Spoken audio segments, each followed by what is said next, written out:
Pourquoi la parentalité positive ne marche pas pour vous? C'est difficile quand on est maman et qu'on est face à un comportement difficile de notre enfant qui revient sans cesse.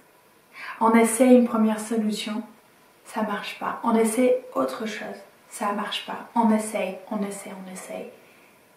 et rien ne fonctionne. Plus on essaye, plus ça fonctionne pas, plus on se sent impuissante, en colère, triste et même démunie. Et plus on n'y arrive pas, plus on essaye des choses et que ça ne fonctionne pas, plus on se sent coupable. Et c'est juste invivable, c'est insupportable. Et ça nous fait peur en fait en tant que maman. Ce que j'ai envie de vous dire aujourd'hui, c'est que si c'est ce que vous vivez, sachez que ce n'est pas de votre faute. Ce n'est pas de votre faute et ce n'est pas non plus une fatalité. Il y a des solutions. Je m'appelle Emilia Fumer-Bourré et je suis coach parental. J'accompagne les mamans qui souhaitent avoir enfin l'épanouissement qu'elles recherchent tant dans leur vie de maman et qui souhaitent trouver des solutions efficaces pour arriver à bout des comportements difficiles de leurs enfants.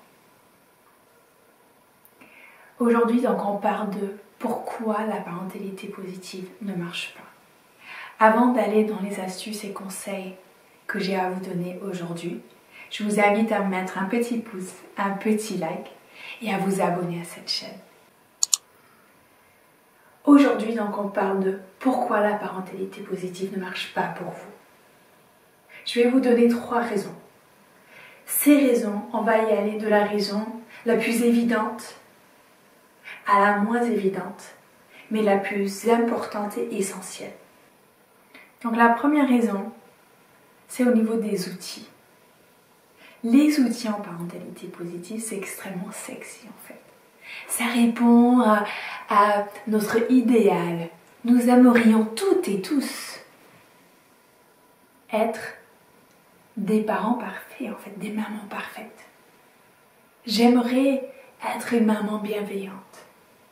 Une maman avec des enfants, je dis « s'il te plaît ». Et mes enfants tout de suite, ils font exactement ce que j'ai demandé. Et c'est juste que c'est pas possible en fait. Et donc on essaie des outils avec quelque part cet idéal en tête. La première réalité, c'est que j'essaie un outil. Une fois, il ne fonctionne pas. Peut-être que je l'essaie une deuxième fois, une troisième fois. À nouveau, il ne marche pas. Ou en tout cas, il ne marche pas très bien. Qu'est-ce que je fais? À la poubelle. Deuxième réalité. L'outil fonctionne. Qu'est-ce que j'en fais? Yes! Je prends l'outil et je m'en sers à mort. Je le sais parce que moi-même, je l'ai fait à plusieurs reprises. Vous inquiétez pas. Je m'en sers à mort parce que enfin, je trouve une solution qui fonctionne. Le souci, c'est que quand je m'en sers à mort,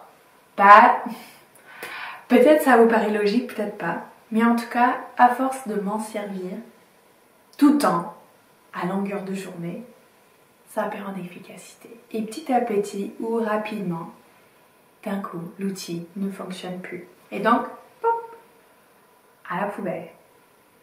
Et donc, je me dis, décidément, la parentalité positive, c'est de la merde. Ça ne fonctionne pas. Et qu'est-ce que je fais? Résultat, je reviens à la case de départ. Je crie, je menace, je punis. Et donc, dans ces deux réalités, je me retrouve face à une perte d'espoir. Je suis à nouveau dans le désespoir. Je suis à nouveau face à une réalité dans laquelle je n'ai aucune solution qui fonctionne. Face à des comportements difficiles de mon enfant que je n'arrive pas à gérer. Et donc, avec des sentiments, des émotions négatives renforcées. Encore plus d'impuissance, encore plus de colère, encore plus de tristesse, encore plus de culpabilité. et de honte de ne pas y arriver, de ne pas être la maman que je veux être pour mon enfant. Et ce que je ne me rends pas compte, c'est que ces outils ne fonctionnent pas parce qu'il y a un problème avec moi, pas parce qu'il y a un problème avec mon enfant, mais parce que les outils que j'essaye ne sont pas adaptés à ma situation spécifique. La deuxième raison, c'est que vous manquez de connaissances dans le développement de l'enfant. Et je ne vous dis pas d'aller faire un diplôme dans le développement de l'enfant. Ce que je veux dire par là, c'est que aujourd'hui dans notre société, on ne grandit plus en s'occupant d'autres enfants. En tout cas, c'est de plus en plus rare. Et donc, on ne sait plus, on n'apprend plus à savoir si un comportement est normal pour l'âge de mon enfant. On n'apprend plus à savoir de quoi a besoin un enfant en fonction de son âge. On ne sait plus comment s'adapter au stade de l'enfant. Si on n'a pas grandi dans une famille qui était comme ça ou dans un contexte où on apprenait à nous occuper des plus petits, du coup, quand on devient parent, c'est pas quelque chose qu'on sait faire. Et on se sent mal parce que, bien au contraire, la société nous dit que en fait c'est naturel, c'est normal de savoir le faire. Donc du coup, on se sent coupable parce qu'on n'arrive pas à faire quelque chose qu'on nous dit on devrait savoir faire tout seul, sans aucun apprentissage, sans rien du tout. Ça vient juste de l'air. Et en fait, c'est juste faux. Moi, comme vous, on a besoin, ça s'apprend, s'occuper des enfants, connaître leurs besoins, comprendre leur développement, adapter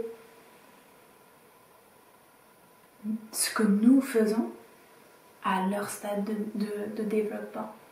Et ça fait que nous comprenons souvent très très mal les comportements de nos enfants. Et on s'attend à ce qu'ils fassent des choses dont ils ne sont pas encore capables de faire et on les juge pour ça. Et donc, si vous êtes dans ce cas, ce n'est pas de votre faute, je tiens vraiment à le dire. Ce n'est pas de votre faute, c'est un manque d'apprentissage. Tout ce qu'on sait, c'est comment nous on a été éduqués. Et tout ce qu'on sait, en tout cas tout ce que moi je savais, et tout ce que savent mes clientes, c'est qu'elles ne veulent pas éduquer leurs enfants comme elles-mêmes elles ont été éduquées. Et donc, comment faire? Je ne veux pas éduquer comme moi je l'ai été, mais je ne sais pas comment faire autrement.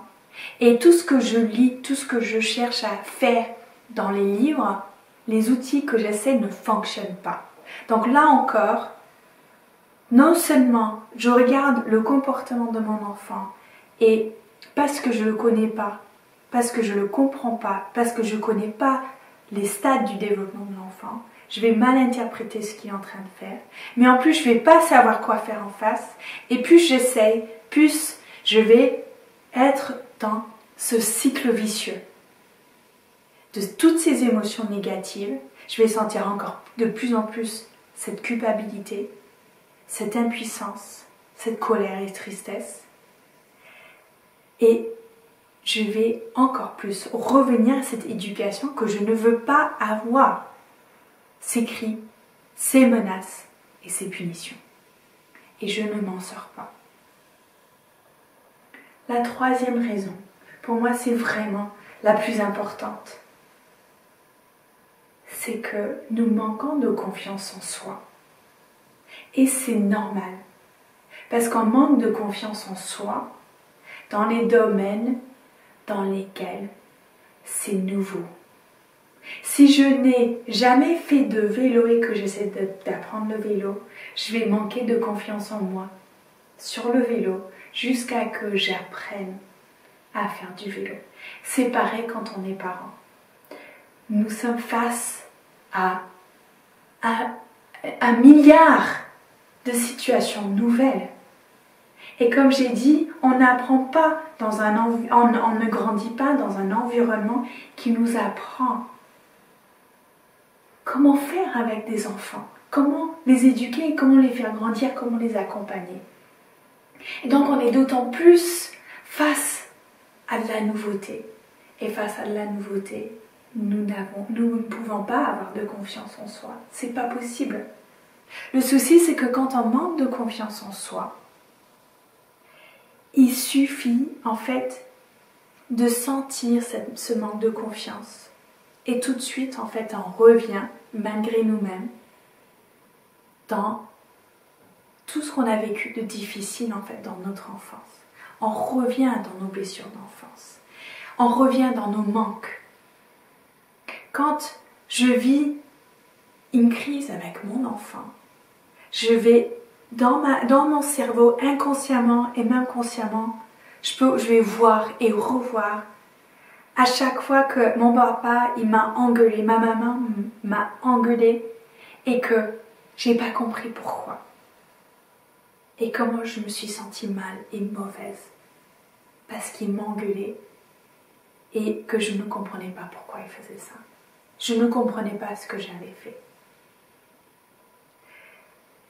Je vais voir et revoir dans les crises avec mon enfant, dans les discussions, les conflits que je vais avoir avec lui, à chaque fois que ma maman n'a pas été là pour moi.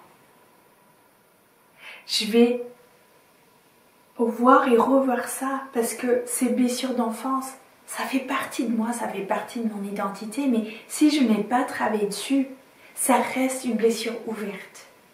Et n'importe quel conflit et crise avec mon enfant va remettre le couteau dans ces plaies-là.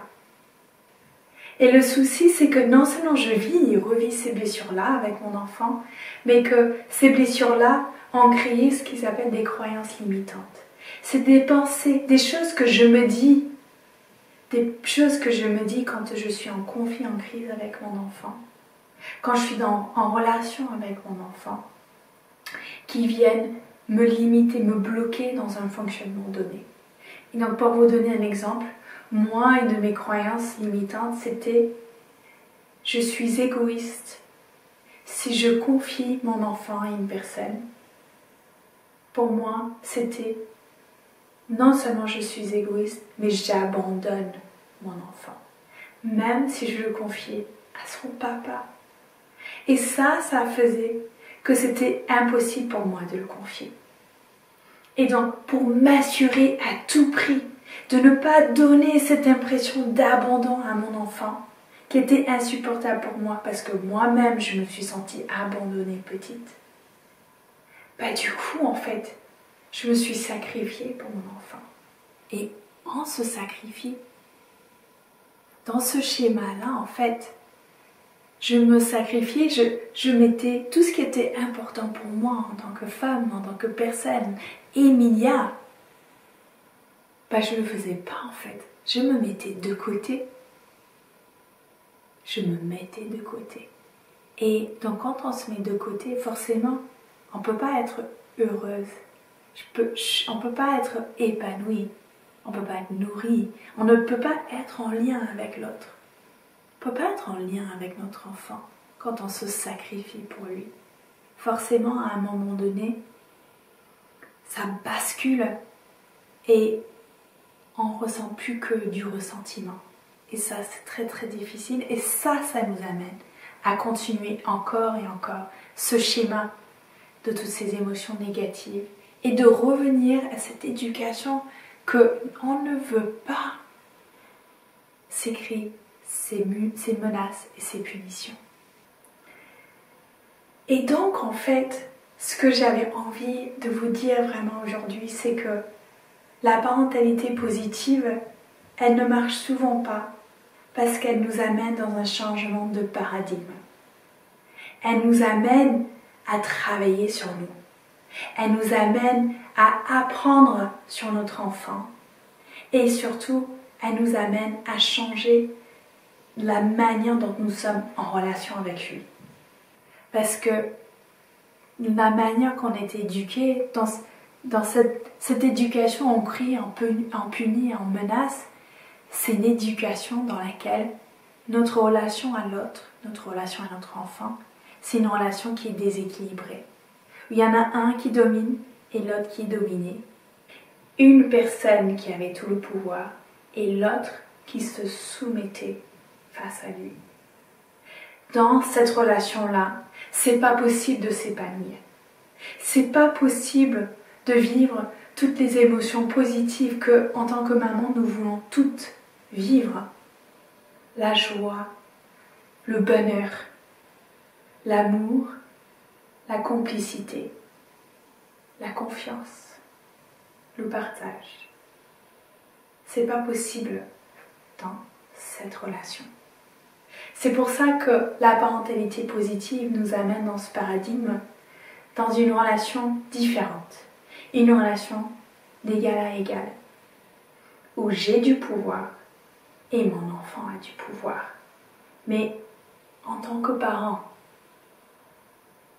lâcher son pouvoir, ça fait terriblement peur. Qu'est-ce qui va se passer si je lâche mon pouvoir, si je donne du pouvoir à mon enfant? Est-ce qu'il va devenir un enfant roi? Est-ce qu'il va décider de tout? Est-ce que je n'aurai plus aucun contrôle? Ce sont ces peurs-là en fait, auxquelles on est confronté quand on met en place la parentalité positive. Comment parenter mon enfant en lâchant ce pouvoir, en lâchant ce pouvoir en fait sur lui, qui est en fait même en réalité un pouvoir qui n'existe pas, mais un pouvoir qu'on garde, qu'on essaie de garder par les cris, les menaces et les punitions. Ce que nous propose la parentalité positive, c'est une autre manière de faire, une autre manière d'être en relation avec notre enfant. Mais on ne peut pas y aller quand on n'a pas cette confiance en soi, quand on ne connaît pas le développement de l'enfant.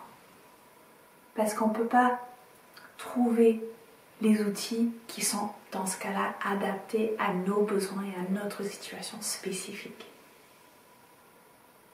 Et donc si aujourd'hui la parentalité positive ne marche pas pour vous, c'est normal.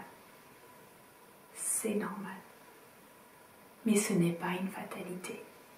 Il y a des moyens d'y aller. Il y a un chemin qui est possible. Si vous avez des questions sur ce que je vous ai expliqué aujourd'hui, n'hésitez pas à me laisser un commentaire.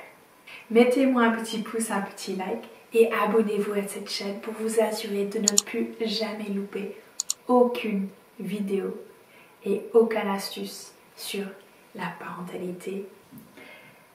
Si aujourd'hui vous vous dites Emilia, je suis d'accord avec vous, c'est ça que je veux en fait. Je veux avoir cet épanouissement dans ma vie de maman. Je veux avoir cette relation avec mon enfant. Je veux avoir cette vie de famille où on vit toutes ces émotions positives. On veut passer du temps ensemble. On est dans la joie, dans la complicité. C'est ça que je veux. Je vous propose 2 actions. La première action, c'est en lien à cette vidéo, vous trouverez une conférence que je vous offre aujourd'hui. Une conférence qui va vous donner encore plus d'astuces, encore plus de conseils et vous permettre de savoir aussi comment je peux vous accompagner aujourd'hui, si c'est votre souhait. La deuxième action, si vous vous dites, non mais moi, c'est au-delà d'une vidéo, moi j'ai besoin de mettre encore plus d'actions en place. Je veux avoir cette vie et tout de suite, c'est terminé ces cris, ces punitions, ces menaces. Je veux, Emilia, que vous me guidez à changer ça. Je suis là pour vous et c'est pour ça que je vous mets en lien le lien pour prendre rendez-vous aujourd'hui. Merci encore de m'avoir suivi. Prenez soin de vous et de vos enfants. À très vite.